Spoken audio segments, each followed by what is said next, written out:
Bonjour, je suis ravie de vous retrouver pour le tirage des signes astrologiques du mois de juillet 2020. Et cette vidéo va concerner les scorpions en signes solaires, ascendants et lunaires. Et on commence sans plus tarder. Donc avec l'oracle Outre-Chimère de Gabriel Leroy. En première carte, j'ai tiré le jardin des sentiments, la fragilité. Et en deuxième carte, j'ai tiré la tisseuse, le piège. Alors, durant ce mois de juillet, amis Scorpion, on va vous demander de travailler sur votre vulnérabilité, c'est-à-dire sur votre fragilité émotionnelle. Vous êtes un signe plutôt intuitif, vous êtes un signe d'eau, donc l'émotionnel fait partie de votre vie, mais en général, vous préférez montrer une image de personnes solides, de personnes fortes.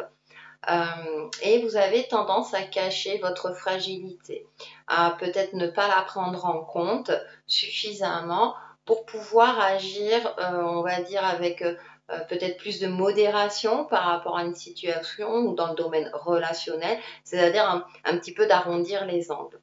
Et là, durant ce mois de juillet, on va vous demander de travailler là-dessus. Peut-être que certains d'entre vous auront la sensation d'avoir été piégés puisqu'on a la tisseuse et le piège qui est en mots-clés. Peut-être parce que justement vous aurez émotionnellement, vous serez un petit peu entre guillemets malmené, peut-être qu'une situation ou une évolution relationnelle, alors amicale ou sentimentale à vous de voir, n'évolue pas comme vous le souhaitez et ça vous met dans une position un petit peu soit de remise en question et vous aurez ce sentiment un petit peu d'être inférieur, d'être affaibli.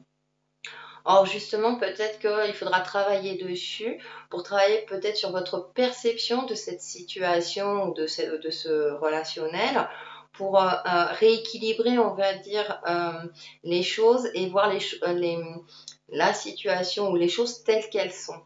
Je sais, c'est pas toujours évident, surtout quand on est dans un sentiment un petit peu perdu parfois, parce que comme tout être humain, vous avez aussi votre part de fragilité et c'est pas toujours évident de le prendre en compte, de la prendre en compte cette fragilité et de travailler dessus. Donc bien sûr, à travers des méthodes de relaxation, de méditation, etc., d'écrire et de voir un petit peu comment vous pouvez travailler sur cette émotion pour ne pas rester figé soit dans une situation, soit vous remettre trop en question par rapport à un relationnel ou une situation qui ne vous convient plus. On voit là, on a ce personnage qui a le regard un petit peu perdu, qui est un petit peu triste, qui ne sait plus trop. Et en plus, on a la tisseuse derrière, donc peut-être ce sentiment d'être piégé par rapport à quelque chose. Alors attention, piégé, ça veut pas dire que voilà, vous êtes dans une situation figée où vous ne pouvez pas vous en sortir, mais peut-être justement c'est vous-même qui vous piégez, vous vous prenez trop la tête, vous cogitez trop parce que vous avez été blessé par rapport à une parole, par rapport à quelqu'un. Donc attention. Donc on va vous demander de travailler là-dessus, de le prendre en compte. Après c'est une possibilité sur l'aspect purement divinatoire. Avec Umrazai, donc j'ai tiré 2 cartes aussi et nous avons bénédiction. C'est une bénédiction pour la terre, le ciel et pour moi d'être homme, la femme que je suis. Et c'est la numéro 5. 5, c'est le dépassement de soi, c'est le changement, oser changer, oser évoluer également.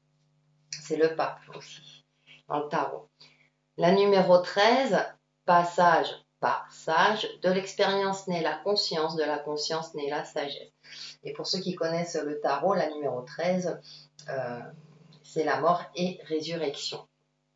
Donc, justement, là, avec Umrazai, on est dans je m'accepte tel que je suis, notamment avec mes forces et mes faiblesses.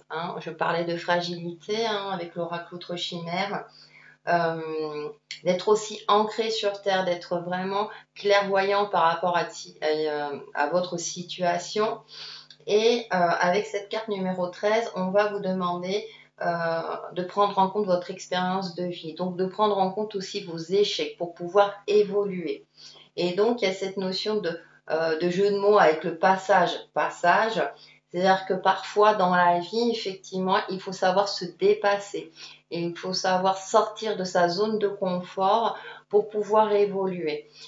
Pour cela, il faut prendre en compte tout votre passif, comment vos réactions aussi par rapport à vos réussites et vos échecs, notamment votre vulnérabilité, décidément j'ai du mal à lire, votre fragilité, comment vous avez pu par le passé évoluer par rapport à cela. Est-ce que vous l'avez pris en compte? Est-ce que vous avez travaillé dessus? Est-ce que vous avez fait le nécessaire justement pour aujourd'hui retrouver une certaine stabilité émotionnelle, être plus en accord avec vous-même? On va aller un petit peu plus loin avec le Wizard Tarot. Donc en première carte, j'ai tiré le pendu, la numéro 12. En deuxième carte, le chariot. En carte centrale, eh bien, la reine de denier.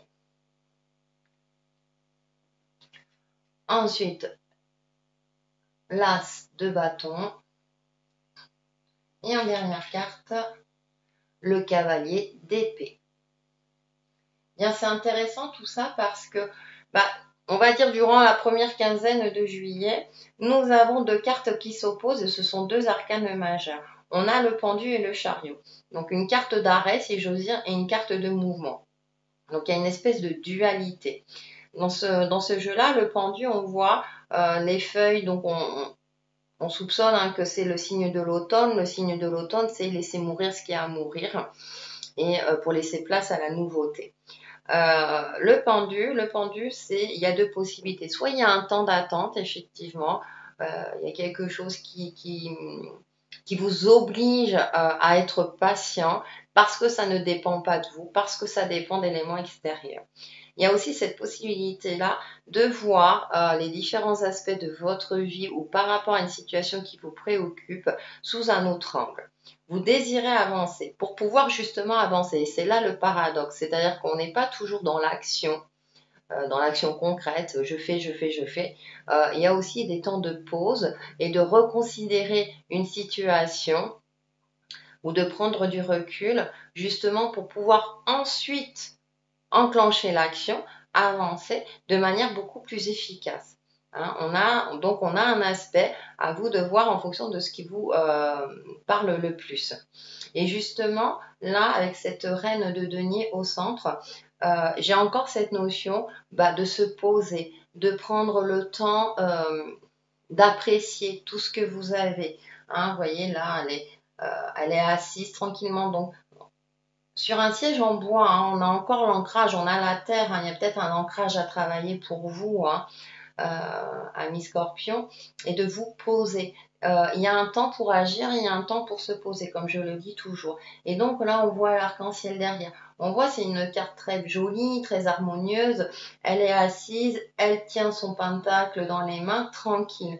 Donc prenez le temps aussi d'admirer, d'être fier de vos réussites. Surtout si avec cette carte oracle, vous êtes dans une position de fragilité émotionnelle, prenez le temps de vous asseoir, d'apprécier tout ce que vous possédez ou tout ce que vous avez, la richesse de votre vie, toute votre expérience de vie et justement de focaliser sur les aspects positifs de votre vie ou sur les réussites.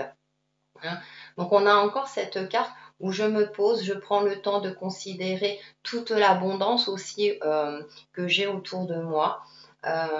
Donc sur l'aspect concret, parce que Pentacle, je dis toujours, c'est l'aspect concret, c'est le côté terre à terre. Et avec une certaine douceur, puisque c'est la reine, on a le côté douceur, intuitif, donc voilà, on a encore ce côté-là. Et ensuite, on a cet as de bâton qui est la passion, qui est le désir et qui est l'action. Donc vous avez ce qui est intéressant, une carte sur deux, où on sait une carte de pause et une carte d'action. Et on termine par de l'action. Donc je pense que d'ici fin juillet, en effectuant tout ce travail, en prenant du recul, en essayant de voir les choses sous un autre angle ou plusieurs angles, à vous de voir, de prendre le temps de vous poser, de reconsidérer une situation ou un relationnel, à vous de voir en fonction de votre ressenti, vous allez retrouver avec cet as de bâton, là c'est toujours un un commencement de quelque chose. Il y a quelque chose, vous allez avoir un déclic à l'intérieur de vous qui va vous prendre aux tripes, hein, parce que le bâton, c'est le feu, ça nous prend aux tripes, c'est le désir et on a envie d'agir. Et d'agir, ce qui est intéressant, c'est qu'on a le cavalier qui saute les obstacles. Il a l'esprit clair, il sait où il doit aller. Hein. L'obstacle lui pose aucun problème, hein, sur un chemin un petit peu accidenté. Et donc, justement, retrouver un petit peu cette passion, ce désir en vous. Et ensuite, vous pourrez avancer avec clairvoyance et je dirais avec une belle confiance en vous. Hein. L'épée, c'est avoir l'esprit clair, hein, et le mental clair, justement, c'est l'intellect aussi. Donc, je pense que d'ici fin juillet, vous allez retrouver une clairvoyance par rapport à vous-même parce que vous aurez effectué justement tout ce travail sur vous-même et parce que vous êtes un signe où vous aimez évoluer, vous aimez avancer, vous n'allez pas vous laisser abattre. Mais une fois que vous aurez pris en compte votre aspect émotionnel, votre fragilité, vous allez retrouver, je pense, une confiance en vous qui vous permettra d'agir et d'avancer avec efficacité. Pour faire la synthèse de tout ça, j'ai pris une carte communiquer avec son ange gardien et nous avons ta perception n'est pas la réalité. Fais attention à ne pas laisser ton ego décider pour toi et de dicter ta conduite.